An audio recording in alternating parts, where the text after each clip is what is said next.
Thank you very much. My name is Michale Glennon. I'm the Science Director for the Paul Smith College Adirondack Watershed Institute, and I'm thrilled to be here and have the opportunity to be a part of the Living Lands lecture series from Lake George Land Conservancy, and to have the chance to share with you some of the research that I've been engaged in for nearly 2 decades in the Adirondack Park, and looking at a variety of issues related to land use and the decisions we make about how we use the land in the Adirondacks, and the implications of those decisions, particularly for our wildlife communities.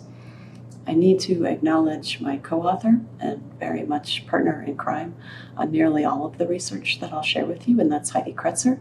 This work is all work that began under WCS, my former employer, and which I've continued and brought with me here to the Watershed Institute. And so she has been a terrific partner and research co-investigator throughout all of these projects. The Adirondack Watershed Institute is a program of Paul Smith College, and we engage primarily in long-term water quality monitoring and aquatic invasive species spread prevention. We do, however, also have a variety of other research projects like my own that are focused more on what's happening in the terrestrial environments in the Adirondack Park. The context for this talk is, of course, the Adirondack Park, which is a tremendously interesting place on which to work. This is the affectionately named fruit salad map, which gives you a picture of the level of complexity that's involved in the land use management of the park. The park, which is approximately the size of the neighboring state of Vermont, is about half and half split between public and private land. So half of the park is private land on which a variety of different land use intensities, uses, activities are permitted. The other half of it is the New York State Forest Preserve, which is protected by what I would consider to be some of the strongest conservation laws on the books anywhere on the planet. Which begs the question, why do we need to worry about private land in a place like the Adirondack Park? And inevitably, when I give a talk like this, I am immediately reminded of all the wonderful wildlife that people see every day and how we can't possibly have any issues threatening our wildlife in the Adirondacks because they're so abundant and we see them so often. And my answer to that is always, in part, that we tend to form our opinions about wildlife based on the ones that we see every day, based on the ones that are easy to see. And those just happen to be the species that do really well in the context of human habitation. These are just some examples of the species that you probably see on a nearly daily basis in the Adirondack Park, but they also happen to be strong generalists who are perfectly happy to live in your backyard and nearby to all of the things that we create and build in this landscape or any landscape. But I would remind folks that there are another 270 some species of terrestrial vertebrates in the Adirondacks that maybe are less common and maybe with which you aren't familiar or certainly don't see on a daily basis, and who have varying kinds of reactions to human development and varying levels of ability to adapt and to maintain populations in the context of the disturbances that we create on the landscape. In fact, the biodiversity of the Adirondack Park, if you look just at terrestrial vertebrates, which is what I know best, is roughly, I think that those numbers add up to something like 286. We are really strong on birds. We have tremendous bird diversity, followed by mammals, and we're not quite as strong as on reptiles and amphibians, but we do have a very large variety of wildlife species that call the park home. They make use of a number of different habitat types. Of course, within the Adirondacks, the predominant habitats are forests. It's very much a landscape that naturally tends to be a forest when we leave it alone and let it grow. But we also have an abundance of other kinds of habitats, and things like shrub and grasslands, our rocky and alpine habitats, and the human-maintained habitats that we create that are also vitally important to wildlife. These habitats are distributed throughout the Adirondack Park, and this is an example of a map of ecosystem types within the park. It's actually a collapse from a more fine-scale map that has 160 or so different ecosystem types that was created by the Nature Conservancy a number of years ago. But you can see that there is a tremendous diversity of habitats in the Adirondack Park, and they're distributed throughout the public and the private lands both. You could, in fact, make the argument that if we were the perfect experiment in conservation biology, as the park is often described to be, that we would have an equal distribution of habitats on both our public and our private lands within the Adirondacks. A friend of mine, Ray Kern, and I looked into this question a number of years ago, and we found that that in fact was not true at all. So this is a graphic that shows you the habitat types that were previously represented on the map I just showed you, and the proportion of those habitats that occur on protected lands in the Adirondacks. And so for the purpose of protected in this analysis, we considered New York State Forest Preserve lands and conservation easement lands to be protected versus unprotected. In that case, we considered private lands without conservation easements, so no prohibition against future development or fragmentation. And we looked at the distribution of habitats where they're found within the park on those two very broad categories. What we found was that certain types of communities, like the rock and ice type stuff, alpine communities, cliff and talus communities, outcrop and summit scrub, are very strongly, disproportionately found on protected lands. So think about, in particular, alpine communities. Those are all, that's not much of the park, and nearly all of it is found in the forest preserve. Similarly, true for some of the summit and mountaintop type of habitats. On the other hand, however, there are some really interesting habitats that have disproportionate representation on our private lands within the Adirondack Park. Look at something like a central hardwood swamp community, a central oak pine community, or a northeastern floodplain forest community.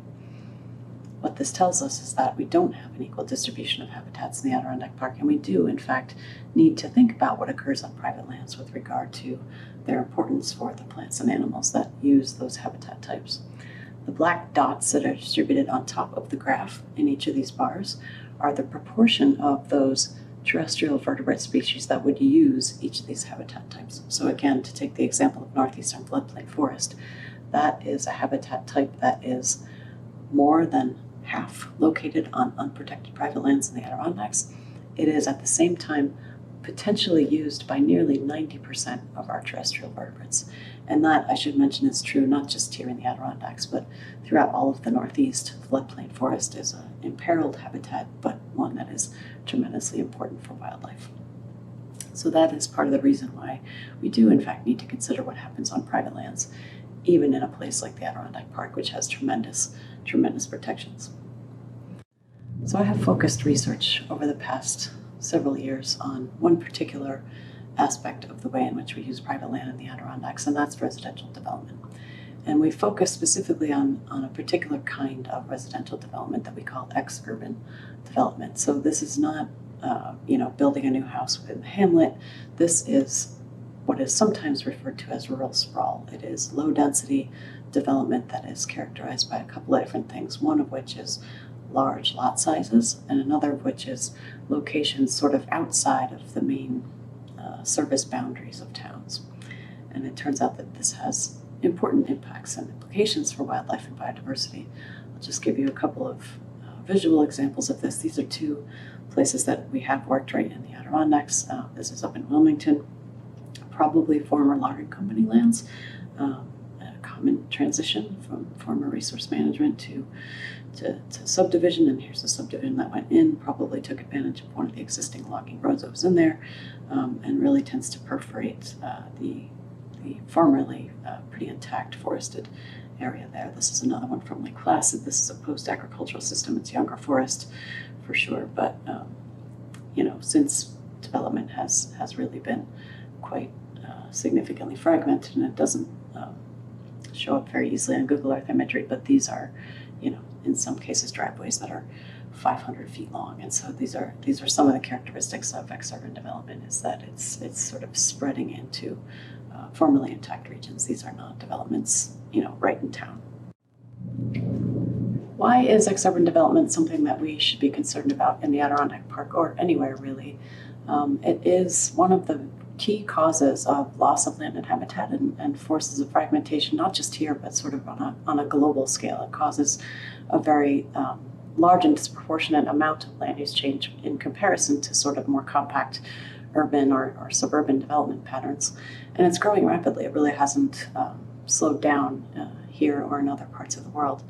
In the past, I would have said that it's not well studied in the East. I would say that has changed, and we have made some important progress on understanding sort of the impacts of this pattern of development here. Most of the original research came from the Rocky Mountain West, which also has tremendous issues related to ranchette-style development sprawling on places like the Front Range in Colorado.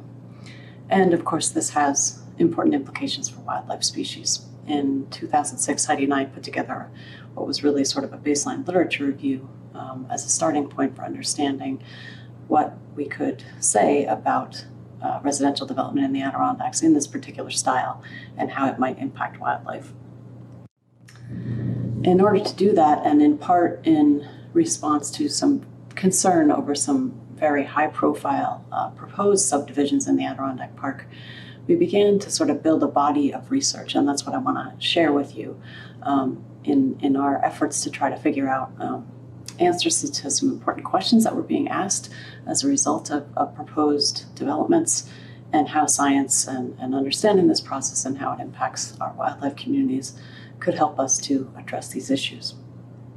So what I'll do in the next several slides is to present to you the results of several different projects, and I'm not going to go too deeply into the details on any of them because there are several, but I will kind of provide you with the question that we asked and the answer that we gained from our efforts to understand that question and sort of where all of that has led us over time. So we begin with this question: what is the size of the ecological impact zone associated with a single exurban home in the Adirondacks? Or in other words, how far away do you have to go from a single house in this sort of rural context to find, in our case, a bird community that doesn't know the house is there, that looks otherwise the same as it would if you sampled the bird community in sort of interior Adirondack woods in most of the rest of the park.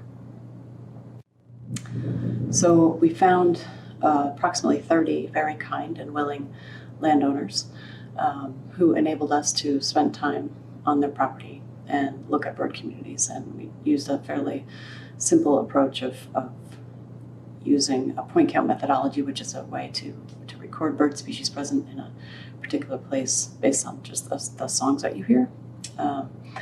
And we put our first point not at the sort of bedroom window like it looks in this diagram, but actually sort of at the forest lawn edge. If there was a lawn, we sort of put that as point 1. We then went 200 meters into the surrounding woods away from any other development, and an additional 200 meters until we were 400 meters away from that point focal home. And we used this methodology, the point count methodology of censusing songbirds and woodpeckers, which are species that vocalize a lot and therefore are appropriate to that kind of development, that kind of methodology. What we found in terms of the size of that ecological effect zone was that up to 200 meters away from that home, we could find an ecological community of birds that was different than that in the surrounding landscape. Not necessarily better or worse, but certainly different than what we would find at the increasing distances. And if you do your sort of high school math, pi r squared, you can see that a 200 meter radius equates to an area of 31 acres. And so even though you may have, a modest home and not much in the way of a yard, there's still the potential to have an impact in terms of changing ecological communities in an area, 30 acres, which is not small, around a given home. And so these findings are similar to those from Colorado. Eric Odell and Rick Knight looked at both songbirds and medium-sized mammals in Colorado. They're also similar to work on small mammals here in the Adirondacks that was done by an ESF student a number of years ago. So the answer to our question is that the ecological impacts of development are certainly larger than the physical footprint of the homes and the roads. And we can't assume that just because we've left the surrounding matrix in that sort of native forest type, that these effects are not there or that they are minimized. So the next question we attempted to answer was the same, really, but for roads. We know that for the most part, nobody builds a house in the Adirondacks without having some sort of a road associated with it, unless you live on a lake and have boat access. But in general, it's difficult to determine whether the impacts we see from houses are the result of the houses or the result of sort of the accompanying network of fragmenting features like roads that go along with that. And so we asked the same question, but from the standpoint of a road. How far away do you have to be from the road? Again, in this case, birds. We use birds for a lot of these studies to find a bird community that doesn't know that the road is there. And so similar kind of methodology. In this case, we stood at the point where the sort of forest began on the edge of roads, and we went, again, 200 meters into the surrounding forest and then 400 meters into the surrounding forest. These were not sort of enormous roads. We tried very much to mimic the kinds of roads that exurban development occurs on, so sort of smaller types of roads, paved, however, so still roads capable of carrying significant amounts of traffic. And what we found in this case was interesting. We found that there were some bird families that had their highest abundance or likelihood of occurrence right at the edge of the road, and they declined as we moved increasing distances into the surrounding forest, including sparrows, woodpeckers, a couple of other groups. We found that there was a second group that did the opposite. We were least likely to find them at the edges of roads and most likely to find them as we got further and further away. They reached their highest abundance at that 400-meter distance into the surrounding forest. There was, however, a large group that had a sort of pattern I have yet to be able to explain, and that is that they had high abundance at the road edge, high abundance again at 400 meters, but low abundance at that 200-meter mark. So what this suggested to us was that the size of that impact zone is similar. It's probably somewhere in the range of 200 meters, but there seem to be some different mechanisms in place, and I am not certain what the mechanism is in the case of this one, other than that the conditions must be appreciably different within that sort of 200-meter distance of the road that it does tend to sort of shuffle birds, either attracting them or repelling them for a variety of reasons. So the third question is whether we can take the information from these two studies together and sort of separate out the impacts that may arise from houses versus roads in terms of their impacts to birds and the mechanisms that might be causing the changes that we observe. So we take the data from the house study and sort of analyze it in the same way as the road study, looking at families of birds, and we find some kind of weird things here again, and that is that there are a number of bird families that were perfectly happy and content to be in close proximity both to houses and to roads. Sparrows, chickadees, nuthatches, woodpeckers, some of these are well-known feeder birds, as you may know if you engage in feeding birds at your house. There's a second group of birds in the cardinal/bunting family that didn't like either, that were highest abundance or likelihood of occurrence when you got farthest away from these features on the landscape. But there was a third set of birds that had opposite patterns depending on whether we were getting close to a house or close to a road. And these are not small families. The warblers is a very, very large family, high diversity. And similarly, the vireos have a number of species. The wrens have a couple of species as well. So although it's three families, it's actually a disproportionately large number of bird species we found in the Adirondacks that didn't want to be near houses, but they didn't have any problem with being near roads, and in fact, in some cases, may have been attracted to roads for whatever reason. So, in answer to that question, we couldn't really very well separate out the differences between the roads and houses, or we couldn't easily elucidate what the mechanisms are that might cause the differential response of birds to these two sort of anthropogenic features on the landscape. So the fourth question was a little bit of a different take on this particular process, and that is one in which we had the opportunity to look at the process of exurban development from a pre and post standpoint. The studies that I have shared with you so far were all in association with development that already existed on the landscape, but what can we identify about how wildlife community changes occur if we actually have the opportunity to look at a spot sort of before and after that development occurs? And so what does change when someone builds a house, or who, again, are the angry birds? In this case, we looked at not only birds, but other taxa as well. I have to caveat this by saying that we got the grant to do this project in about 2007, when the economy was doing great, and a whole bunch of folks immediately signed up to let us tromp around in their woods and watch as they constructed homes and follow the wildlife community response to that. We then had the Great Recession, and that resulted in a whole bunch of people either selling their land or not being able to afford to develop it. And so in the end, we just had a couple of houses to very, very kind landowners that enabled us to survey a variety of plant and animal communities 1 year prior to the construction of their homes, and then 1 year subsequent after the construction of their homes. And so we used a variety of techniques. In this case, we again did birds, because birds are inexpensive and can tell us lots and lots of things about the environment, but we also looked at plant communities as well as amphibians using timed searches in the leaf litter. And we looked at mammals with a couple of different methodologies, both large mammals with camera traps and small mammals with live trapping and with track tubes, which tell us about who have been sort of traveling throughout different environments and leaving us their footprints. And so this project enabled us to learn some interesting things about the communities of wildlife that change after and as a result of construction.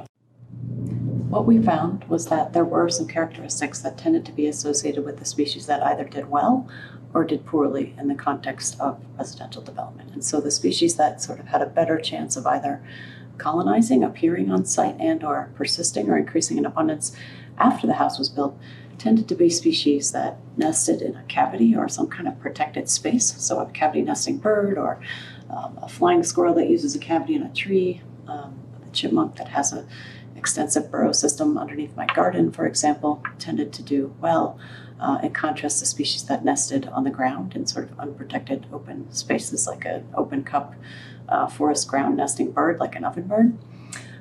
They were species that tended to be omnivorous, taking advantage of a variety of different food resources, in contrast to species that specialized on just one or two types of food. And within the context of these sort of smaller creatures, they were the species that tended to be larger bodied and with longer lifespans in comparison to those that were smaller and shorter lived.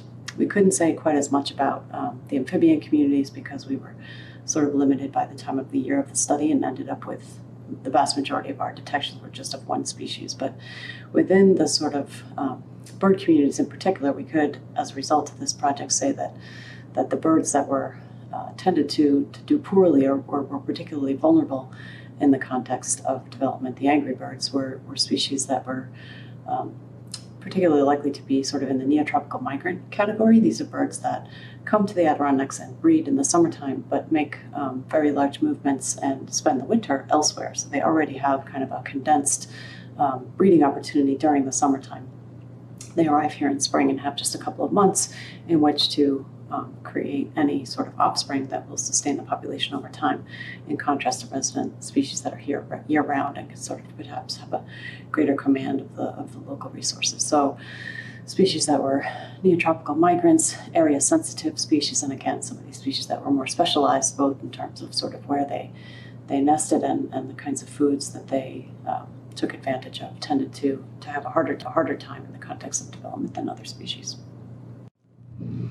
So question 5, and this is the last of the studies I'll mention, was again to take this to sort of an even broader context and to ask in this case whether the Adirondacks are more or less vulnerable to development than other places. What we knew about ex-urban development and its impacts at the beginning of most of this work came from studies that had been done in the Rocky Mountain West, and we were interested at that time, still are, in terms of the degree to which the conclusions from that work could be brought to bear on an eastern system like ours. We hypothesized that given that the Adirondack Park is sort of at least from the top of a mountain, a very, very intact landscape, we felt like the degree to which you have to kind of alter that landscape and fragment it in association with development is a more profound change to this ecosystem than to a Western system, which sort of has a degree of natural patchiness and natural fragmentation already baked in to the way that landscape is arranged. And so we had the opportunity to do a comparative study in the Adirondacks and in the greater Yellowstone ecosystem to ask whether our forests in the east, this sort of more intact temperate forest system, was more vulnerable to this type of development in terms of how impacts to wildlife were manifest. So we started the project with a pilot study that was funded by the National Science Foundation in about 2008. And we did a comparative study with a relatively small study size, looking at Essex County in the Adirondacks and Madison County in the greater Yellowstone ecosystem. We looked at a paired design with sort of birds living in subdivisions and in associated control areas in these two regions. And at the time, we had some interesting findings, and we published this paper. And you could see that we concluded at that time that, at least from the small pilot study, we found really similar patterns between the Adirondack Park and the greater Yellowstone ecosystem, Madison County, Montana, in terms of how birds responded to ex-urban development, despite the fact that these were very, very different biogeographic regions. And we were all fired up about this and thought it was, really tremendous to be able to find these sort of common patterns in quite disparate systems. And what we concluded at the time was that potentially it was more about sort of the disturbance created by humans in these ex-urban environments than it was about the habitat changes that we create when we physically alter them. And that's what we said in our first paper. But this project and the findings of this project resulted in us being able to secure a larger grant from NSF. And that's one that we're still engaged in at this time. So in 2012, we secured a second grant from NSF that was, in this case, not a pilot study. It was a much more robust opportunity to go back to Madison County and to Essex County in the Adirondacks and do, in this case, a socio-ecological study to ask the question of how individual land ethics and land use decisions impact biological communities. And so this project involved very extensive ecological research. Again, we do a lot of work with birds because birds are inexpensive and play important roles in ecosystems and can tell us lots of things using relatively simple technologies and methods of assessment. But we did point counts again. We did also nest searches to learn where birds were placing their nests and whether they were successfully breeding in these areas. We added a mammal component because we already had begged permission, again, from kind landowners to be on their land. So we figured we might as well collect as much information as possible while we were there. So we added a mammal component and used camera traps to assess mammalian use of ex-urban development habitats. We also went out at night to look at the potential disturbance from nighttime lighting, which turned out to be a challenging thing to do. It's very dark in these places. We added a component of acoustic monitoring to look at the sound environment in ex-urban areas and in paired control sites. And we, of course, did sort of basic vegetation sampling as well to look at the degree to which habitat structure was important. All of this was combined with an extensive social survey that we did of landowners in both of these regions, trying to gauge sort of the relationship of owners to their land, what they valued about their land, what were the management actions that they chose to undertake on their land, how they felt about wildlife, and sort of how all those things would translate into the decisions they make that may or may not impact how wildlife use and are affected by these landscapes. We have looked a little bit into the bird and mammal data from this project, and we've tried to sort of parse out, again, thinking back to the results of that earlier study, we've tried to parse out really whether the changes that we see in ecological communities associated with ex-urban development are due to sort of the physical structural changes to the habitat that we create, or due to the kind of stewardship / human disturbance kind of activities that we might engage on around our homes that might impact wildlife. And so in both the cases of the birds and the mammals, I have tried to understand which of those two drivers, if one or the other is more important, is resulting in the changes that we see. And with regard to mammals, the stewardship variables tended to be more important than the habitat structural characteristics. But among them, really what it was about with regard to mammals, and this is just data from the Adirondacks, was the provision of potential food sources. So the more you have of potential sources of food for mammals, there was a very, very tight correlation between those and the richness of the native mammal community that was found around your home. Birds were a little bit more of a mixed picture.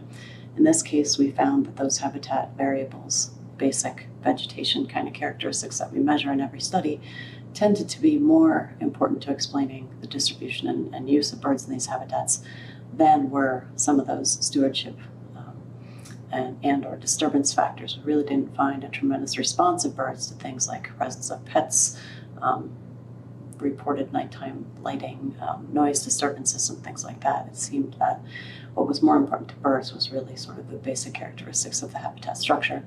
But within that, it really was equally important sort of habitat structure on a larger scale, and not just the sort of individual trees that are right around your home, but sort of the broader context. So we did, however, find that birds in the Adirondacks, in comparison to Greater Yellowstone, were more sensitive. We saw a higher response of birds, by and large, in this landscape than we did to the Greater Yellowstone situation, which did confirm our original thought about the system. But within the birds in particular, it seemed to point us toward a conclusion that we didn't see as much of an impact of some of those disturbance variables, and potentially we might have sort of a more conservation bang for your buck with regard to birds and mammals both, if we try to regulate rather than direct the activities of humans once they already are on the landscape, but sort of thinking about where we place houses in the first place might be more protective of wildlife in the context of this kind of development. We also, as a component of this work, tried to take all of the information from the social survey, from a couple of questions from the social survey, to really kind of categorize folks into typologies, for lack of a better word, in terms of how they interact with their land. And so those range, these are just silly names that we've given them so far. We haven't published any of these names, and we'll probably change them 8 more times. But they range from homesteaders, people like Heidi's dad, who really are into sort of, I bought this land because I care about managing it, and they're heavily engaged in the management of their lands, to wild acres, somebody like my mom and dad who don't really do anything, don't care to have a lawn, keep everything sort of as natural state as possible, to the eco-jocks who are all about recreation and care very much about being able to use their land in particular for things like hiking and mountain biking and things like that, down to the last one there, Margaritaville, which was really folks that were all about sort of the rest and relaxation and peacefulness and beauty, and the escape from sort of the broader pressure of daily life, and think about their property as kind of an extension of their living space. And so our next challenge is to then try to take these typologies and relate them to the specific behaviors that people engage in on their land, and determine whether we can see changes in wildlife communities as a result of those things. Ultimately asking the question of, if you have a quote-unquote land ethic, that's sort of a more biocentric land ethic, at least in terms of the way that you answer questions about land ethics, does that actually translate to a wildlife community that's any different from somebody that has a more sort of utilitarian kind of land ethic like Heidi's father?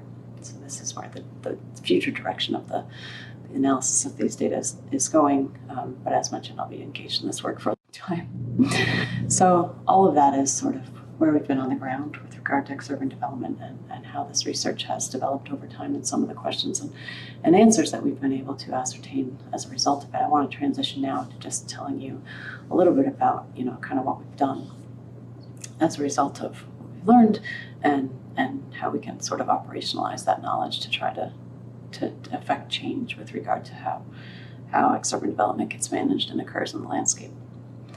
Done a number of different things. One of the things that we've done is really to sort of tell a story.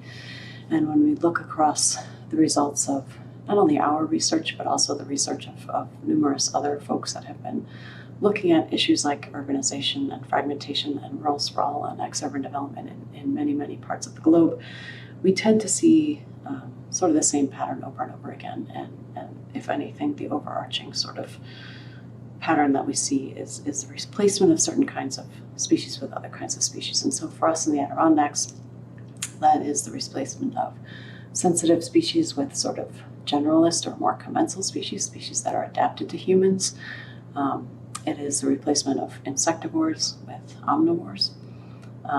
Again, thinking mostly about birds, most of our work has been done with birds. We tend to replace migrants, particularly neotropical migrants, with resident birds. We tend to replace forest obligate species with sort of generalist species that can benefit and take advantage of a number of different habitats.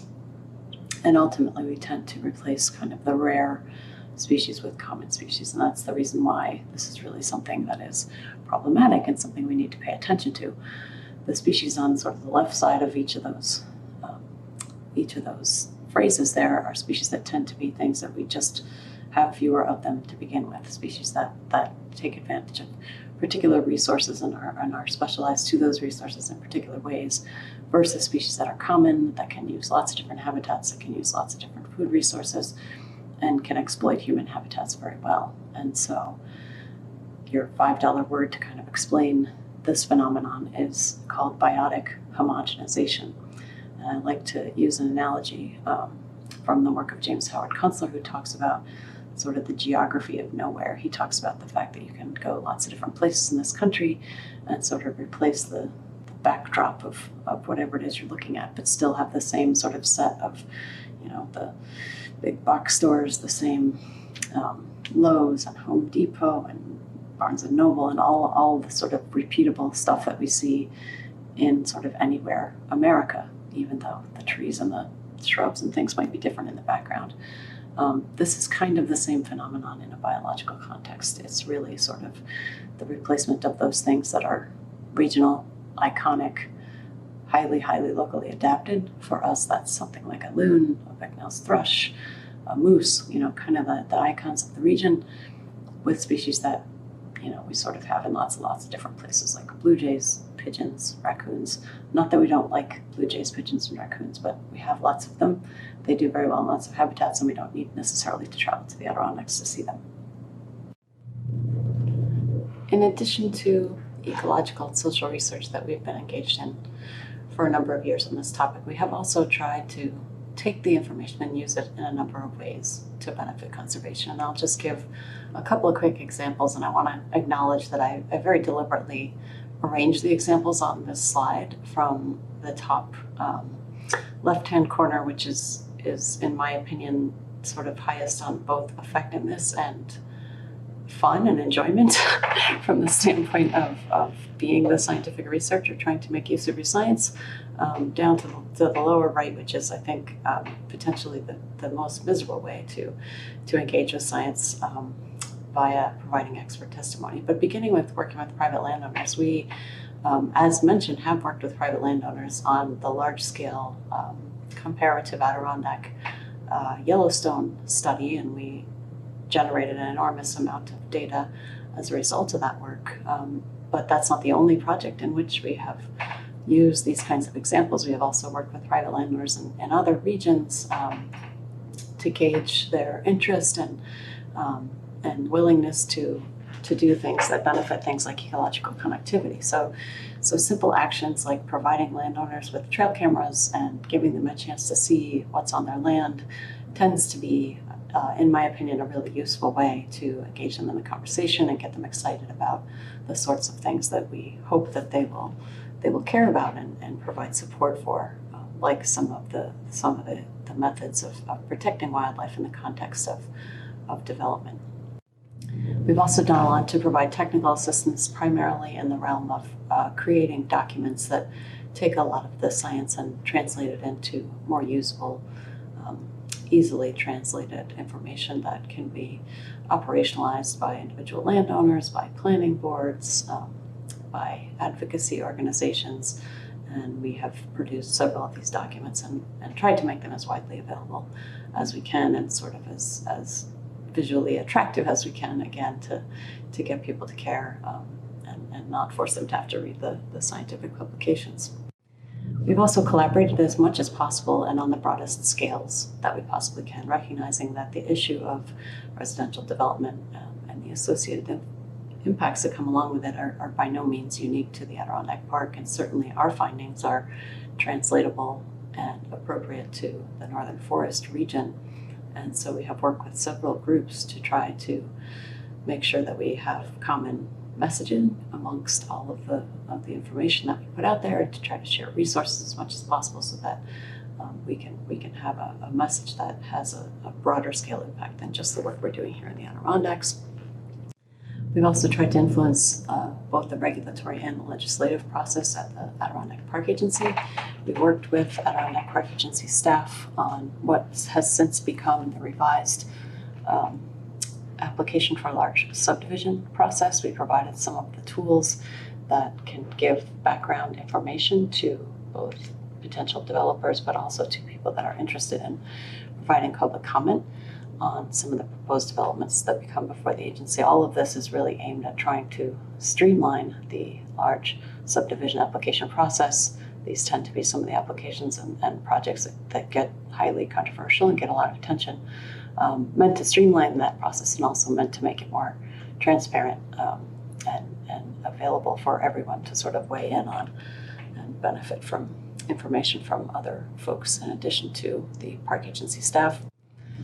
We are involved similarly in a group of stakeholders that has helped to draft and revise and argue about and continually improve what has become known as the Conservation Design Bill. I think its current label may or may not be a 4074. It might have a different number at this point, but this is the Conservation Design Bill that would require an amendment to the Adirondack Park Agency Act to force conservation subdivision methodologies to be applied on particular kinds of projects, in particular sorts of land use designations. And it actually would influence a relatively small portion of developments, probably only a handful every year.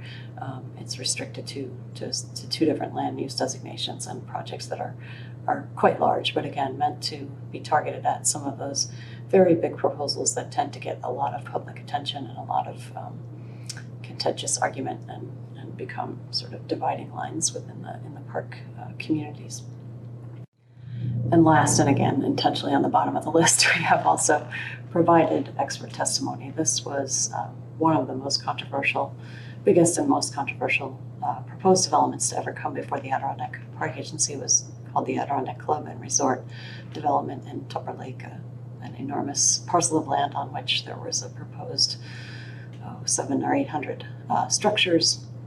We were asked to participate as expert witnesses and to provide written and oral testimony in association with a couple of different components of that proposed development. And ultimately it was approved by the park agency but has not been built.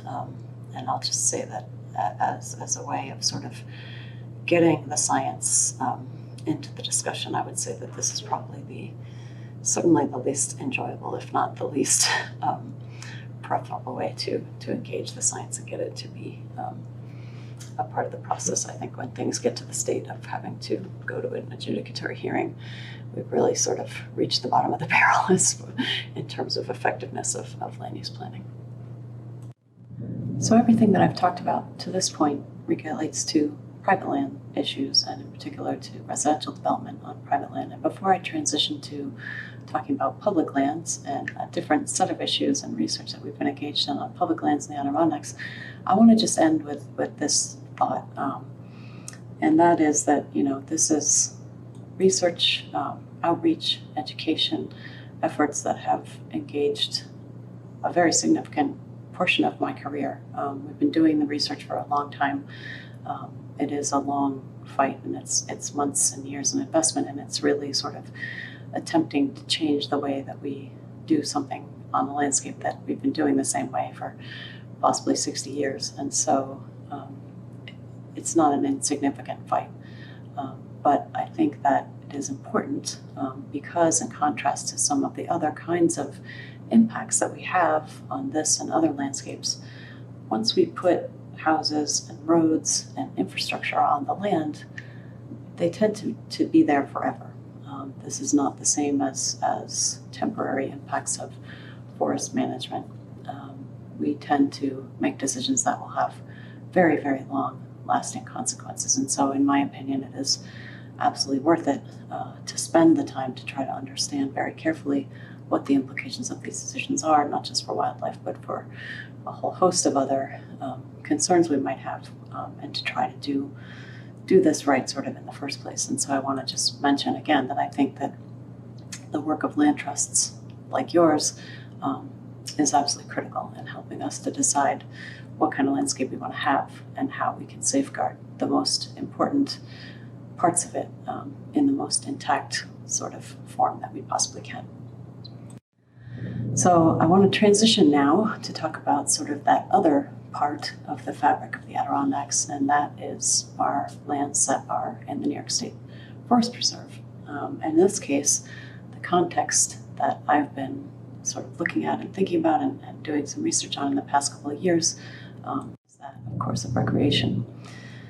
In the Adirondacks, as in nearly every protected area on the planet, we have kind of a dual mandate of simultaneously providing for public access and recreation opportunities, and at the same time protecting the natural resources that are the reason why we chose to make this a protected landscape in the first place. And this is extremely common in sort of the mandate of most protected places on the globe. And in fact, if you look at the language directly from the New York State Land Master Plan, we can see that, if there is a unifying theme, it is that the protection and preservation of these resources must be paramount, and our human use and enjoyment of them should be permitted and should in fact be encouraged, as long as we aren't negatively impacting the resources, and that the physical and biological context and their social and psychological contexts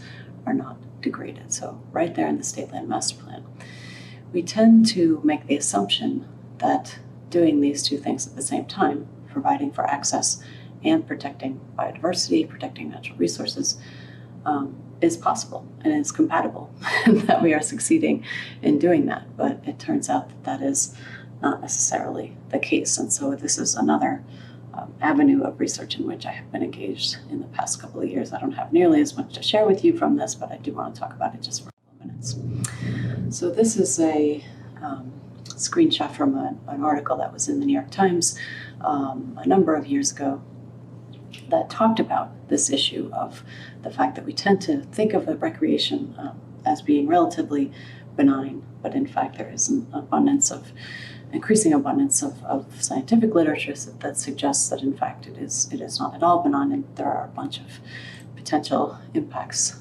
not just to wildlife, but to a variety of resources and values that we might care about. And these are just an example of some of the comments that were made in response to this article that I'd like to look at and sort of get myself into a spiral of depression about. In particular, the one on the top right there, having hiked more than a few times, I have noticed that I tend to disturb some birds, and somehow I still find a way to sleep at night. I think that's kind of an encapsulation of a lot of the way that Heidi and I have felt for several years, trying to get people to care not just about birds, but to care about wildlife in the context of something as critical as recreation and all of the spiritual and physical, psychological benefits that come along with it. It's an uphill battle, but we try nonetheless. Without going into a review of all of the literature that has looked into the impacts to wildlife as a result of recreation, I will just summarize for you the fact that there is actually abundant evidence to suggest that recreation is not benign for wildlife, and it in fact can be quite problematic. Most of the studies that have been done have demonstrated negative effects rather than positive effects. But I do want to share with you just one study that I am currently engaged in, again with Heidi, and this is a coupled natural and human systems project grant from the National Science Foundation to investigate the dynamic human and environmental interactions that result from people visiting protected areas. And we're asking, sort of in a very broad sense, what is not only the effect of people on protected areas, but what is the effect of protected areas on people? If we make the assumption that we can achieve our dual mandate of protecting natural resources and allowing public access at the same time, how is it that we can go about doing that? And in other words, what sort of context of a protected area visit do people need to have that lead them to engage in pro-conservation behaviors? The theoretical foundation for this work is a little bit heavy duty, which goes hand in hand with National Science Foundation, but bear with me and I will talk you through what we think we will see as a result of investigating this particular question. And you'll notice that 3 of the 4 hypotheses that we have proposed are actually in the realm of the social science. And so that's really Heidi's particular expertise, but there is an ecological component as well. We start with a hypothesis about the relationship between people visiting protected areas and their intention to engage in pro-conservation behaviors. Their intentions to do the things that we hope that they will do as visitors to protected areas. And we think that the tightness between those two things increases with increasing place attachment. So the more people are attached to a place or report being attached to a place, the tighter the relationship between their visitation and their willingness to sort of do things that benefit that environment.